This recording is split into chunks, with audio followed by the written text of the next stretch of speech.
पंचांग में स्पष्ट रूप से लिखा गया है कि 15 सितंबर 2025 को राहु काल का अशुभ समय सुबह 7:38 से 9:11 के आसपास तक रहेगा। नक्षत्र की बात करें तो मृगशिरा नक्षत्र सुबह 7:31 तक है। उसके बाद आद्रा नक्षत्र हमें प्राप्त हो रहा है। आद्रा नक्षत्र जो भक्तजन जानते हैं, जो ज्योतिष ज्ञान रखते हैं और पूर्ण रूप से शास्त्र सम्मत जानकारी प्राप्त करते हैं, उनको जरूर यह जो है विदित होगा कि आद्रा नक्षत्र स्वयं महादेव का एक स्वरूप माना जाता है। इस नक्षत्र के स्वामी महादेव है। पितृपक्ष में, वह भी सोमवार के दिन, आद्रा नक्षत्र मिल पाना एक दुर्लभ है, श्रेष्ठ है। स्वप्न में पितृ दिखाई देते हैं, पितृ दोष लगा हुआ है, घर में अशांति रहती है, पितरों का कहीं ना कहीं आपको लगता है कि अधोगति में है, उनको मोक्ष नहीं मिल पा रहा है, तो आप सभी को अपने पितरों की मोक्ष और श्रेष्ठ जो है उनकी जो अधोगति है उससे मुक्ति के लिए आद्रा नक्षत्र में सोमवार के दिन मातृ नवमी के शुभ अवसर पर यह श्रेष्ठ कार्य कहीं नहीं जाना, अपने घर पर करना है। जो मातृ नवमी होती है उस दिन माताओं बहनें जो मृत होती हैं उनका श्राद्ध कर्म किया जाता है। तो आप सभी को सुंदर भाव सच्चे मन से यह सरल सरल से कार्य करने हैं। कठिन कार्य मैं नहीं बताऊंगी, जिसे स्वयं मैं कर पाऊंगी वही आप सब साझा करूंगी। तो ध्यान से सुनिएगा कैसे।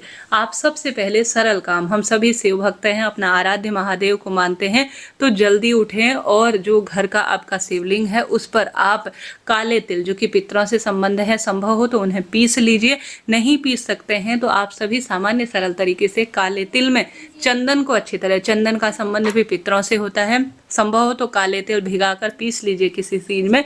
ऐसा ना कर सके तो काले तिल को चंदन में आप पूर्ण रूप से कटोरी में रखें, चंदन डालें, गंगाजल डालें और एक लेपन सा, पेस्ट सा आप बना लीजिए। एक जल के लोटे में गंगाजल डालिए। आप सभी मेरे पितरों का उद्धार हो, मेरे पितरों को मोक्ष प्राप्त हो, ऐसी प्रार्थना करते हुए कि हे महादेव, आपके निमित्त मैं एक आपको जो प्रिय वस्तु है, जो पितृदोष मुक्ति के लिए है, आप पर समर्पित कर रही हूँ। इसका फल मेरे पितरों को मिले और उन्हें अधोगति से मुक्त हो और मेरे परिवार का कल्याण हो, ऐसी प्रार्थना करते हुए सबसे पहले आप लंबी बत्ती का दीपक दक्षिण दिशा की ओर मुख करते हुए लगा दीजिए महादेव के समक्ष। उसके बाद गोल बत्ती का दीपक लगाइए आप जो है महादेव के लिए। पहले पितरों का दीपक लंबी बत्ती का, साथ के साथ महादेव के निमित्त गोल बत्ती का।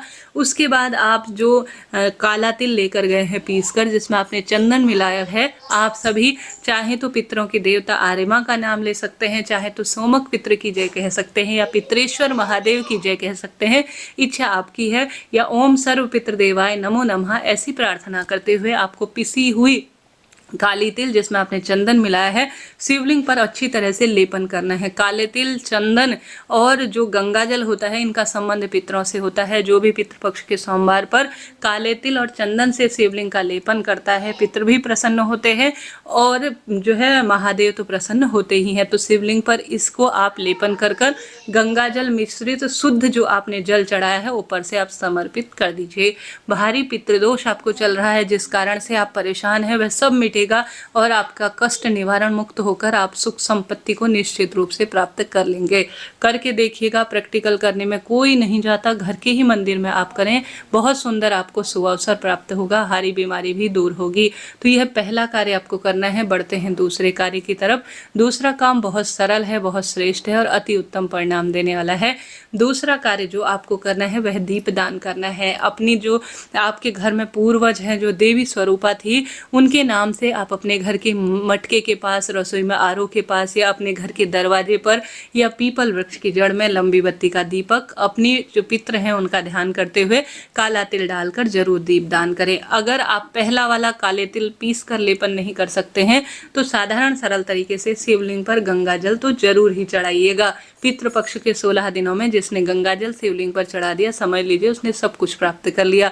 तो दीपदान आपने कर लिया, शिवलिंग की पूजा सेवा आपने कर ली। इसके बाद साथ के साथ आप सभी को अपने जो पितृ हैं उनके नाम से एक जल का लोटा लेना है। जल के लोटे में गंगा जल डालना है, थोड़ा सा काला तिल, जौ और तुलसी का पत्ता डालकर, कुशा डालकर, अगर इनमें से एक दो चीज भी मिल जाए तो ओम सर्व पितृदेवाय नमो नमः कहते हुए अपना मुख दक्षिण दिशा की ओर रखकर आपको जल का लोटा पितरों के नाम से जलदान के रूप में समर्पित कर देना है। यह छोटा सा कार्य कीजिएगा। शिवलिंग की विशेष पूजा, दीपदान आपने कर लिया, पितरों के निमित्त आपने जल चढ़ा दिया। अब बारी आती है अन्नदान की।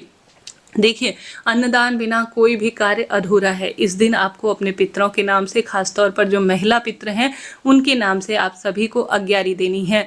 आप सभी को धुआं जो है एक गोबर के कंडे में कर लेना है। आपके घर पर खीर पूड़ी जो पितरों को बहुत प्रिय है, और साथ के साथ आप जानते होंगे उड़द की दाल के पकवान पितरों को बहुत अधिक प्रिय हैं। तो आप अपने घर पर धुआं कर कर, अर्थात जो अग्यारी है उसे प्रज्वलित कर कर इन वस्तुओं का भोग अपने पितरों के निमित्त जरूर लगाएं। साथ के साथ आप सभी कोशिश करें कि इन्हीं चीज़ों को आप श्वान को, गौ माता को, मछली, चींटी, चिड़िया को भी जरूर खिलाएं। इस दिन सुहाग की चीज़ों का दान करना भी सौभाग्य में वृद्धि करता है। अपनी जो पितृ देवियां हैं उनके नाम से आप किसी देवी के मंदिर में आप विशेष तौर पर जो है देवी मैया के मंदिर के साथ साथ सुंदर भाव सच्चे मन से विशेष तौर पर एक समय का भोजन जिसमें आटा, दाल, चावल, सौभाग्य की कुछ सुहाग की चीज़ें और साथ के साथ साड़ी या ब्लाउज भी जरूर दान करें। दान का बहुत महत्व है। आपने अन्नदान कर दिया, जल दान कर दिया, आपने विशेष शिव की पूजा कर दी, आप भाग्यशाली हैं। आप ऐसा कर पा रहे हैं, आपके पितरों का आशीर्वाद है जो आप करने योग्य हैं। तो यह कार्य जरूर से कीजिएगा। कमेंट्स में जय श्री पितृ देवता श्री शिवाय नमस्तुभ्यम लिख दीजिए। साथ ही वीडियो को लाइक, शेयर, सब्सक्राइब करना आप भूल जाते हैं। मुझे आपके साथ की बहुत ज़रूरत है, आप जरूर से लिख दीजिएगा। साथ के साथ प्रिय भक्तों, अगर संभव हो तो गीता का 7वां अध्याय आप शिव मंदिर में या घर के मंदिर में जरूर सुने, जरूर पढ़ें। इससे भी पितृदोष दूर होता है। श्री शिवाय नमस्तुभ्यम महामंत्र का जाप करें, गायत्री मंत्र का जाप कर सकते हैं, पितृ चालीसा का पाठ कर सकते हैं, स्वधा स्रोत का पाठ कर सकते हैं। आज के दिन शिव मंदिर में बैठकर इन पाठों को करना अपने आप में पितरों की जो है पितरों के मोक्ष के लिए और हमारी सुख समृद्धि के लिए बहुत सहायक है। करके देखिएगा, लाभ मिलेगा। इसके साथ साथ बेलपत्र वृक्ष की जड़ में कच्चा दूध से सिंचन करें। बेलपत्र वृक्ष की जड़ में आप दीप दान करें, द्वार पर दीप दान करें और सुंदर भाव से अपनी रसोई में सुबह शाम जरूर से दीप दान करें। जितना हो अन्नदान, जलदान, वस्त्रदान, गौदान, भूदान, आपसे जो बन पाए उन चीज़ों को आप करने का प्रयत्न करें। पितृ देवता प्रसन्न हैं तो जीवन में आपको सब मिलेगा।